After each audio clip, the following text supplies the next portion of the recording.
আজিৰ দিনটোতে সমগ্ৰ ভাৰতবৰ্ষতে প্ৰভু জগন্নাথ দেৱৰ ৰথযাত্ৰা পালন কৰা হয়। গতিকে আমাৰ বৰপেটাতে যিহেতু ৰথযাত্ৰা আজি কিছু বছৰ ধৰি পালন কৰি অহা হৈছে, গতিকে মই মোৰ এই ভিডিঅ'টোৰ জৰিয়তে সকলোকে আজি ৰথযাত্ৰাৰ কিছু দৃশ্য দেখুৱাবলৈ চেষ্টা কৰিম। গতিকে ভিডিঅ'টো আপোনালোকে শেষলৈ চাই থাকিব, কাৰণ আপোনালোকৰ কাৰণে মই এই ভিডিঅ'টো বনাইছোঁ যাতে সকলোৱে প্ৰভু জগন্নাথ দেৱৰ এয়া ৰথযাত্ৰাৰ আনন্দ ল'ব পাৰে, আশীৰ্বাদ ল'ব পাৰে।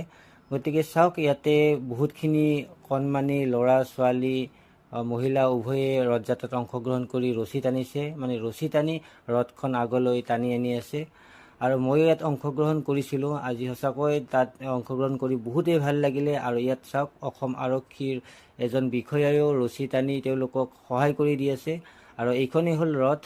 আৰু এতিয়া মই আপোনালোকক দেখুৱাম, এয়া হ'ল শ্ৰীকৃষ্ণ। আৰু শ্ৰীকৃষ্ণৰ মেকআপটো ইমান সুন্দৰ লাগিছে, আপোনালোকৰ কেনেকুৱা লাগিছে জনাব।